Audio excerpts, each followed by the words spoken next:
Apakah kalian pernah penasaran? Dari semua ilmu pengetahuan yang ada di dunia sebenarnya terdiri atas apa saja ya? Nah, di video kali ini kami telah mengumpulkan klasifikasi atau pengelompokannya yang dirangkum dari berbagai sumber. Yuk mari kita mulai bahas aja. Klasifikasi ilmu pengetahuan secara umum biasanya dibagi menjadi 7 kategori, yaitu ilmu pengetahuan alam, ilmu pengetahuan sosial, ilmu pengetahuan humaniora, ilmu pengetahuan matematika, ilmu pengetahuan terapan, ilmu pengetahuan spiritual, dan ilmu pengetahuan semu. Sebelum kita bahas lebih lanjut, perlu dipahami masing-masing kategori tersebut tidak terpisah sepenuhnya dan sering berkaitan satu sama lain. Klasifikasi ini dilakukan oleh para ilmuwan agar kita lebih mudah dalam mempelajari dan memahaminya.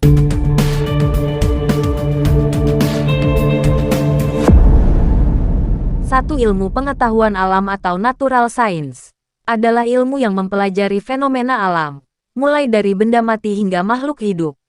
Ilmu ini mencakup berbagai bidang seperti fisika, mempelajari sifat materi, energi, dan interaksi antar keduanya. Kimia, mempelajari struktur, komposisi, dan reaksi kimia. Biologi, memahami kehidupan, organisme, dan proses kehidupan. Geologi, mempelajari bentuk bumi, batuan, dan proses geologis. Astronomi, menyelidiki benda langit dan fenomena luar angkasa, termasuk planet, bintang, galaksi, dan kosmologi.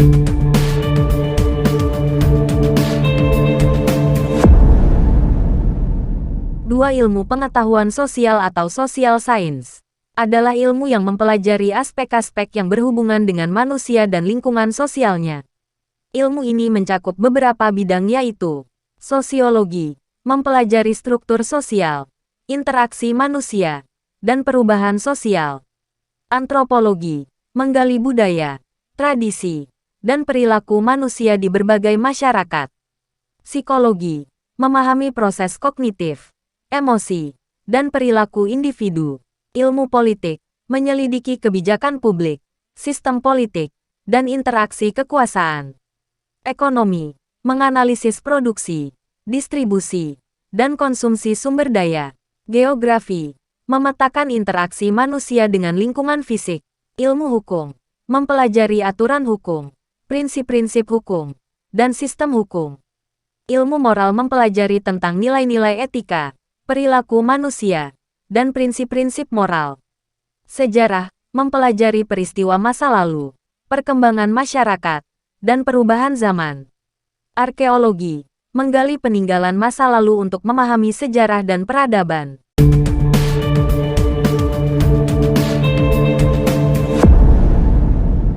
Tiga, ilmu pengetahuan humaniora atau humanitis adalah ilmu yang mempelajari tentang manusia, budaya manusia, dan kehidupan manusia dalam berbagai aspeknya. Beberapa bidang ilmu humaniora meliputi sastra, menggali karya-karya tulis, puisi, dan prosa sebagai ekspresi budaya dan pemahaman manusia. Seni, memahami karya seni visual, musik, tari, dan teater sebagai bentuk ekspresi kreativitas. Filsafat, menyelidiki pertanyaan-pertanyaan mendasar tentang eksistensi, etika, dan pengetahuan. Linguistik, menganalisis bahasa dan komunikasi manusia.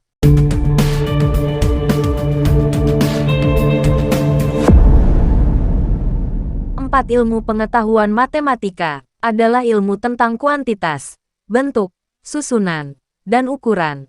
Ilmu ini mencakup berbagai topik, di antaranya aritmetika, membahas operasi dasar bilangan seperti penjumlahan, pengurangan, perkalian, pembagian, dan persentase. Aljabar, melibatkan rumus dan struktur terkait perhitungan. Geometri, memahami bangunan dan ruang tempat kita berada. Kalkulus, mempelajari besaran dan perubahannya. Logika, mempelajari tentang gabungan cara berpikir dengan pembuktian.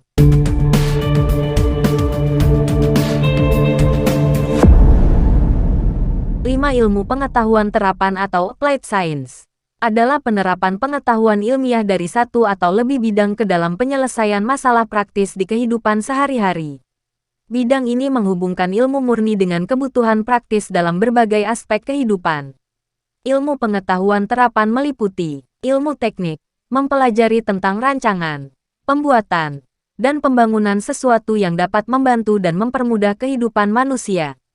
Ilmu kedokteran, menerapkan pengetahuan ilmiah untuk diagnosis, pengobatan, dan perawatan kesehatan. Ilmu pendidikan, menggunakan metode ilmiah untuk mengajar, mengembangkan kurikulum, dan mengelola sistem pendidikan.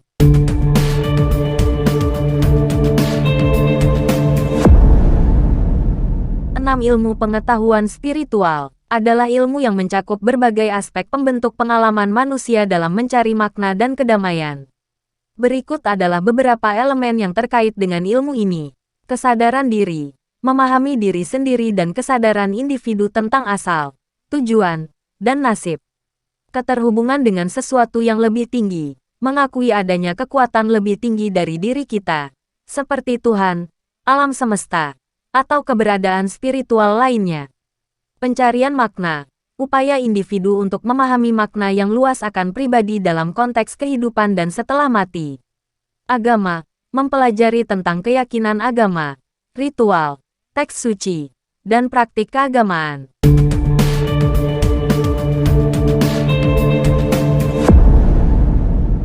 Ilmu pengetahuan semu atau pseudosains adalah suatu ilmu, metodologi, keyakinan, atau praktik yang dianggap sebagai ilmiah tetapi tidak mengikuti, tidak sesuai, atau tidak dapat dibuktikan dengan metode ilmiah. Berikut beberapa contoh ilmu pengetahuan semu. Frenologi, menghubungkan bentuk tubuh tertentu dengan kepribadian manusia. Astrologi, mengklaim bahwa posisi bintang dan planet memengaruhi kehidupan manusia. Homeopati, menggunakan obat atau cara pengobatan yang tidak teruji klinis untuk mengobati penyakit. Numerologi, menghubungkan angka dengan nasib dan karakter manusia. Santet, praktik ilmu hitam yang bertujuan untuk mencelakai atau merugikan orang lain. Pelet, praktik yang bertujuan untuk mempengaruhi perasaan atau pikiran seseorang agar jatuh cinta atau tertarik pada pelaku. Pesugihan, praktik yang berhubungan dengan upaya untuk memperoleh kekayaan atau keberuntungan melalui cara-cara yang tidak wajar.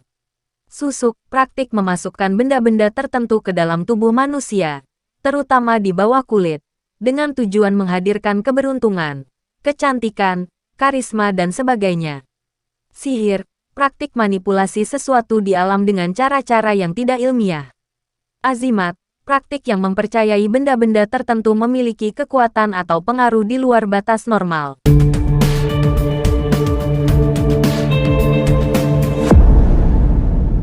Beberapa ilmuwan menganggap ilmu pengetahuan semu atau pseudosains bukan bagian dari ilmu pengetahuan sains karena sulit dibuktikan secara ilmiah dan konsistensinya rendah.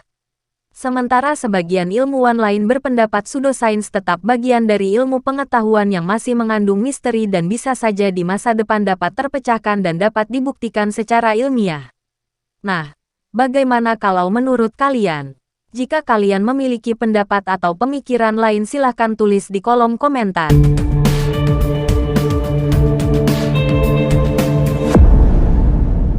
Sekian dulu pembahasan kita di video kali ini ya. Nantikan pembahasan menarik lain di video berikutnya. Terima kasih sudah menonton dan sampai jumpa.